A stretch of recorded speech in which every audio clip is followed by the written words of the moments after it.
Hi there, this is Bob Hatton, this is The Encourager, and I'm so very glad that you could join me today as we continue with this great plan that God has thought. He thought it out for Israel, but He's thought it out for all the nations and also for us as individuals. God has a great plan, and we're seeing how it unfolded in the history of the people of Israel. We have seen how Samuel became established as a prophet, as a leader, as a judge over Israel, and he was leading Israel, or he was showing them the way how to attack and defeat the arch enemy, which was the Philistines. Now Samuel was getting, we get to know him as a boy. We meet his mother, who's doesn't have any children at that time, and God gives her Samuel, and she dedicates Samuel to the Lord. Samuel comes to live together with Eli and his family, and this Samuel is quite something, and he starts a kind of revival under the people of Israel. The cycle of the judges is broken through, and they start to live in another way. A kind of godliness comes into the country, is among the people. They start to seek God. Many people come to ask Samuel, which way should we go? Samuel is a prophet. He hears from God regularly, and what he hears is actually what God is saying, and he gives good advice, and he rules very well. He is a good guy. He is on track to bring Israel back to God. But he's getting old, of course. No, the time doesn't stop for any of us, and we get to know him as a very small child, and see him as he develops through his childhood, his youth. He becomes a man of God, and now he's become an old man. He wasn't touched by the influence of Eli's family. He wasn't touched by the corruption of Phinehas and Hophni. He stayed dedicated to the Lord even to his old age. But he had two sons, and the two sons, it was like they caught the guys, they caught the spirit of Hophni and Phinehas. They were corrupt, they were evil, they were immoral, they didn't walk in the way of the Lord. And a delegation of the people came to Samuel, and they said, "Samuel, guy, you're getting old now, and you've been a good leader. God has blessed us under your leadership, but we do not want your sons to lead us, because we'll just fall back into the time of the judges if you do that. This is what we want you to do. We want to have a king like the heathen countries have. We want to have a king like all the other nations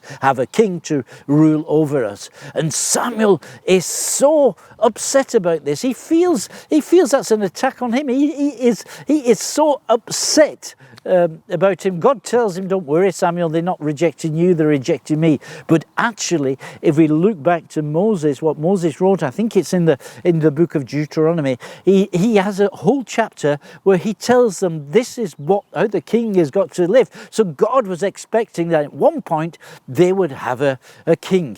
Now God tells Samuel not to be upset.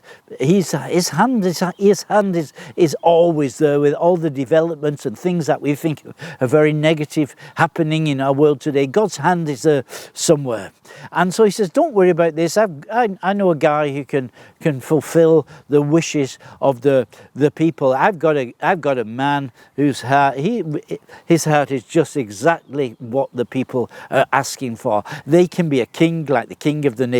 His name is Saul." And so he puts Samuel in connection with Saul, and Saul then becomes a king over Israel. And Saul goes and fights a battle against the Philistines, and he wins. And that's always a good sign that God is with you if you win a battle against the Philistines. So he's now been established. He's now the king. He starts to unite the people of Israel. And I must say, at the beginning, he's very good. He seems to be very humble, humble, but I think his humility is actually an inferiority that he carries about with him. It turns out that later, although he seems to be good at the beginning, but he is then, we see that he's very insecure, he's very proud, he's very full of himself, and he wanders away from the Lord, and he's got his own agenda. And this is a warning for all of us.